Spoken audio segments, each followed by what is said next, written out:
କିପରି ସୁଖୀ ହେବେ। ସମସ୍ତଙ୍କ ଠାରେ ଥିବା ଭଲ ଗୁଣକୁ ଗ୍ରହଣ କରନ୍ତୁ। ପିତା ମାତାଙ୍କ ଠାରୁ ଆଶୀର୍ବାଦ ନିଅନ୍ତୁ।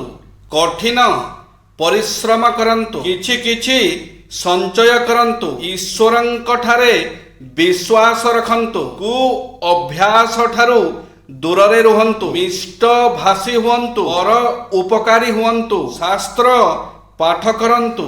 ମନକୁ ଖୁସି ରଖନ୍ତୁ। ଗୁରୁ ବାକ୍ୟକୁ ପାଳନ କରନ୍ତୁ। ଅଯଥାରେ ମସ୍ତିଷ୍କକୁ ଭାରାକ୍ରାନ୍ତ କରନ୍ତୁ ନାହିଁ। ଗୁଣରୁ ମୁକ୍ତ ହୁଅନ୍ତୁ। ପରିବେଶକୁ ସୁନ୍ଦର ରଖନ୍ତୁ। ପିଲାମାନଙ୍କୁ ଯୋଗ୍ୟ କରନ୍ତୁ। ଛୋଟ ସଂସାର ଗଢ଼ନ୍ତୁ। କାମ, କ୍ରୋଧ ଓ ଲୋଭକୁ ଦମନ କରନ୍ତୁ। ଦାନ ଓ ଧର୍ମ କାର୍ଯ୍ୟରେ ମନୋନିବେଶ କରନ୍ତୁ।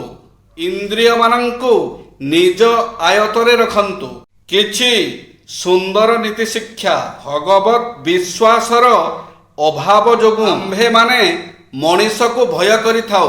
ଆଦର୍ଶହୀନ ମଣିଷ ଚାଳକ ବିହୀନ ଜାହାଜ ପରି।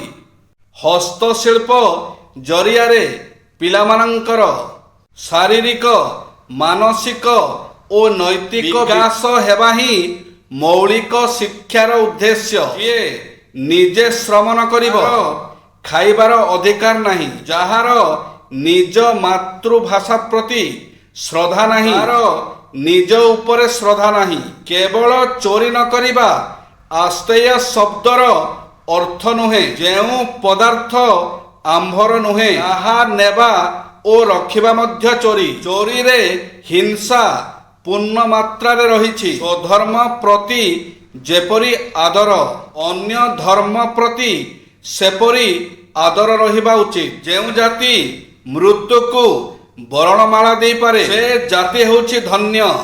ପରିଶ୍ରମ ହିଁ ସଂଗ୍ରାମର ରୂପାନ୍ତର।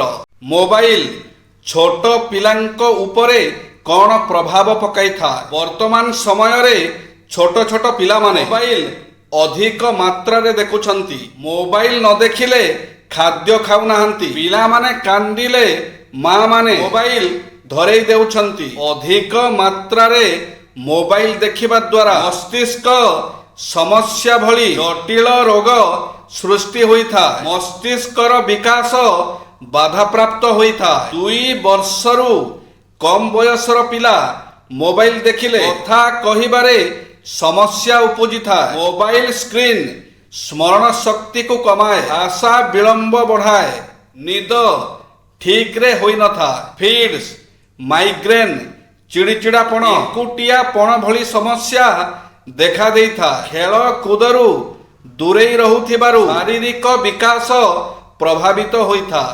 ସମସ୍ୟାକୁ ବଢ଼ିବାକୁ ଦିଅନ୍ତୁ ନାହିଁ। ସମସ୍ୟା ଆସିବା ପୂର୍ବରୁ ତା ବାବଦରେ ଭାବି ତାକୁ ବଡ଼ କରି ଦିଅନ୍ତୁ ନାହିଁ। ଆଗାମୀ ଅସୁବିଧାରୁ ବଞ୍ଚିବା ପାଇଁ କୌଣସି ଉପାୟ ଚିନ୍ତା କରି ରଖିବା ଭୁଲ ନୁହେଁ, କିନ୍ତୁ ଆସିବା ପୂର୍ବରୁ ତା କଥା ଭାବି ଆଜିର ଦିନକୁ ନଷ୍ଟ କରିଦେବା ଠିକ ନୁହେଁ। ବରଂ ଭାବନ୍ତୁ ଯେବେ ଅସୁବିଧା ଆସିବ ତେବେ ଦେଖାଯିବ।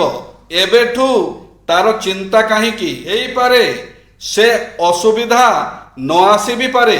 ଅସୁବିଧା ଗୁଡ଼ିକୁ ଅଲଗା ଅଲଗା କରି ସମାଧାନ କରନ୍ତୁ। ନିଜର ସବୁ ଅସୁବିଧା ଗୁଡ଼ିକ ବାବଦରେ ଏକ ସଙ୍ଗେ ଭାବିବେ ତ ଏହା ଆହୁରି ବଢ଼ିଯିବ। ତେଣୁ ଏଗୁଡ଼ିକୁ ଗୋଟି ଗୋଟି କରି ସମାଧାନ କରନ୍ତୁ। ଏମିତି କଲେ ସବୁ କଠିନ ସଙ୍କଟର ଭଲ ସମାଧାନ କରିପାରିବେ। ଏବେ ଆସନ୍ତୁ ନିଜ ଜୀବନର ବାଧା ଅସୁବିଧା ପ୍ରତି ନିଜ ଦୃଷ୍ଟିକୋଣ ବଦଳାଇବା ଓ ଏଥିସହ ନିଜ ଜୀବନ ଆପେ ଆପେ ବଦଳିଯିବ।